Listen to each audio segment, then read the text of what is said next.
Hello, today we are making our slow cook roast. This is just 2 to 3 ingredients depending on how you want to make it in our Dining on a Dime cookbook, volume 1 on page 234. This is a classic recipe every mom and grandma makes. Now, everybody says I don't want to have to clean up. Listen, line your pan with foil.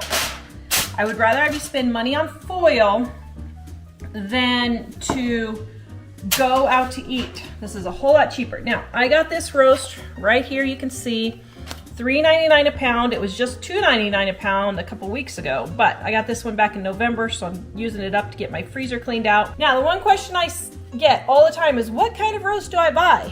I just buy whatever's the cheapest. This one is a rump roast, but you can get any type you want. Chuck, whatever. I just buy whatever is the cheapest on sale. Then what I do is I just throw them in the freezer, and then I just cook them up in my pan, slow cook them all day long. I take a onion. Yes, I know this is not proper cutting technique. I very rarely use a cutting board. Then I put seasoned salt all over. Now, the recipe calls for cream of mushroom soup.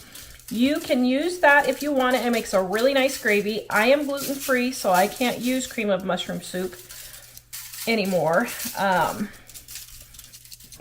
Very liberally salt it with seasoned salt. Then I put my onion on top.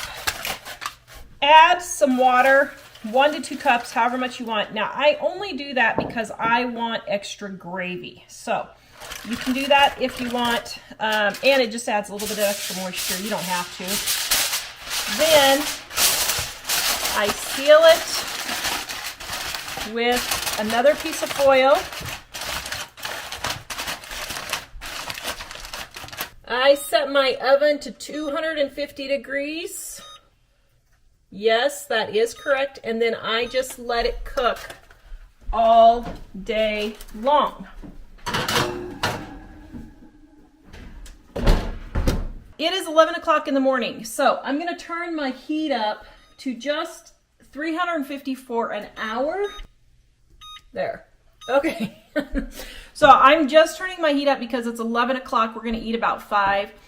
I didn't get it in as early as I wanted, so I turned it up to 350 for an hour to get it started cooking. Then I'm going to turn it down to 250. But if you leave work in the morning, just throw it in your oven at 250 degrees. You can put your potatoes and carrots in there at that temperature also if you want to.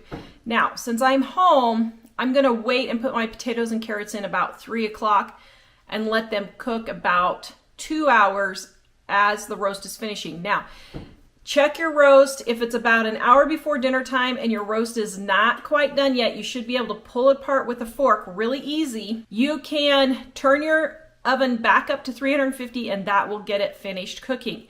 Now, you can also cook this in your Instant Pot. You can also cook this in your crock pot. You can pretty much do it any way you would like to. I will say, I find the oven gives it a much better flavor. So I prefer cooking it in the oven over the Instant Pot or crock pot, but feel free to do that if you want to put it in those two things. The other thing is, everybody says, oh, I don't want to leave my oven cooking all day long.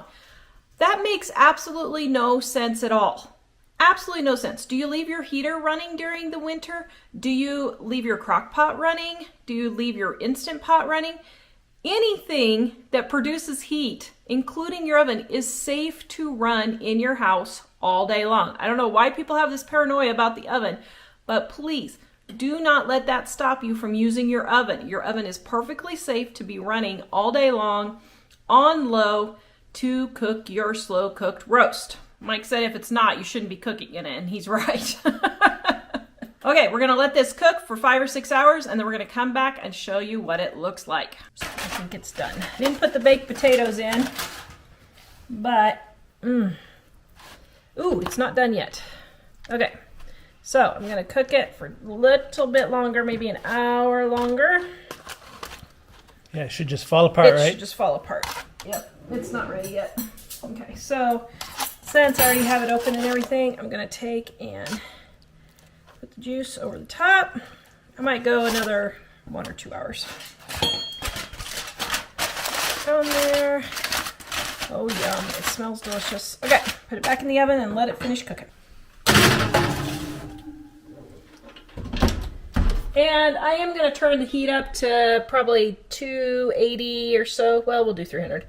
And just get a little bit higher so that it will go quicker. Okay, so we sort of had a roast meltdown yesterday. So we didn't get it filmed. I accidentally left, we had something come up, accidentally left it in the oven all night long. Not all night long, but several more hours than it should have been. So this is a new roast.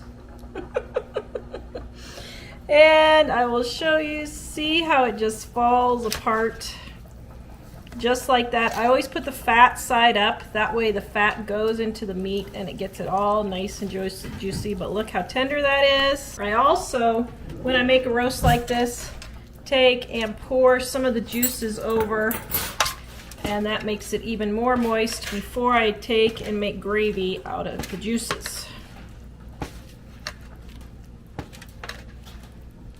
Oh my goodness, doesn't that look delicious? Does that look delicious, dear? Mm-hmm. It smells even more delicious, sir. Actually, maybe it smells even more delicious, sir. Yes, ma'am. Is that a word?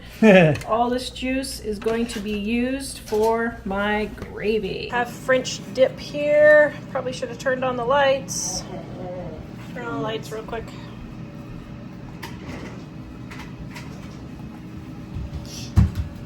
Yummy French dip right there. Just using hamburger buns. Okay. Okay. What do you think? Wee wee. That's very good. Delicious. My compliments to the chef. Oh, thanks. Wee wee as in yes, yes, or wee wee as in wee wee wee all the way home? Oh, stop. Okay, mashed potatoes, glop of butter, some roast, and then your gravy. And here is another dinner. What do you think, dear? Yum. Looks delish. Dining on a Dime Volume 1, Mom's Stew. Okay, now, this is how you use up leftover roast and gravy. I had a little bit of gravy left over, not a lot, but this was a 2.5 pound roast, and this is the third meal for 2.5 pound roast for 4 people. I've got my roast and my gravy in there. I didn't have enough gravy, so I'm going to add a little bit of beef bouillon here. In there, get my potatoes in. I'm going to cut up my potatoes. Now, normally I'll let my roast with all my seasoning simmer for a little bit, but I got to get going because we've got a show tonight. And I am not following this recipe exactly. I've made it for 35 years now, almost 30 years. 30 years? 30 years. I had some green potatoes that I need to use up, so I sliced them. And I'm putting them in. Oops, do I have too much water? I might have too much water. Now, if you want, when you go to thicken this, you could add your leftover, I have leftover mashed potatoes. I could throw that in here to thicken it, but I probably won't for this. But my Worcestershire sauce and my lemon. Love these little lemon packets. Put a link in the description below. This recipe is in the description below. Allspice, and that, I forgot I need to change the top on that. That was a little too much. Just scrape some out. I need to put, so here's how you solve this problem, guys, right here. When you have too big of spice holes, just take a piece of tape and put it over your holes. Then it'll only come out one when they're too big like that. Okay, and then just a titch sugar and my onion. Yes, I think I have way too much water in here.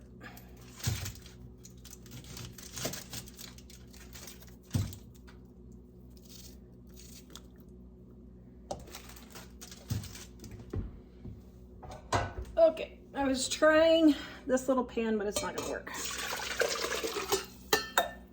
All right, there we go. Just so I don't have to worry about it boiling over. Then I have the baby carrots. What I do is I just cut them in half. Then I don't have to cut up carrots, but of course you can cut up carrots, it's no big deal.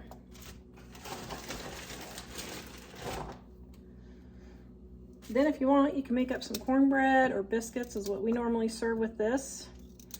Now, normally what I do is let the spices and the meat and the gravy simmer and the onion simmer, I don't know, a couple of hours. But like I said, today I've got to get ready for the show, and yet everybody seems to think that they're always hungry. I don't know what's with that. All right. There you go. We are going to get our stew simmering. Oh, yum. That looks so good. Then afterwards, I will salt and pepper it. Since I have a bigger pot, I'm going to add just a little bit more water so I have leftovers tomorrow. Oh yeah, see how easily that knife went in? It just, ooh, that's hot. See how it just slides in? That's how you know it's perfect.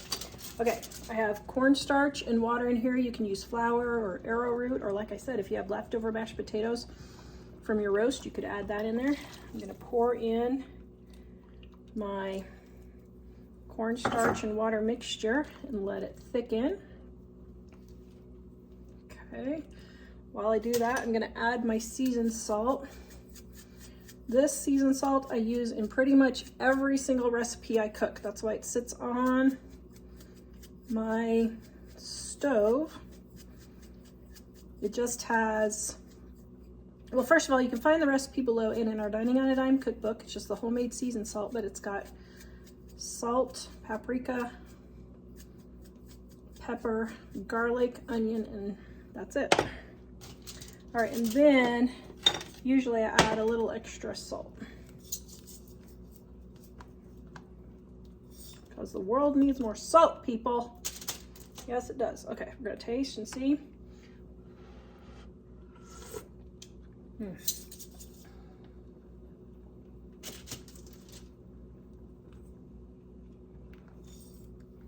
All right, and I want a little extra onion in there because I didn't put very much onion in there. Where'd it go?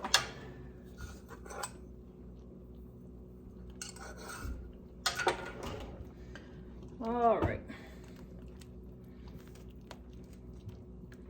Yum. That is very delicious. Let's try again.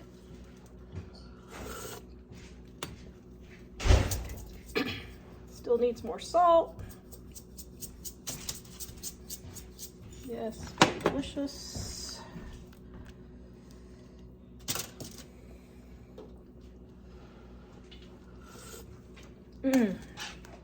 All right, our stew is all ready. So I'm gonna have it simmering, and then when the boys come home, they can just dip themselves out some, and we've got our homemade stew.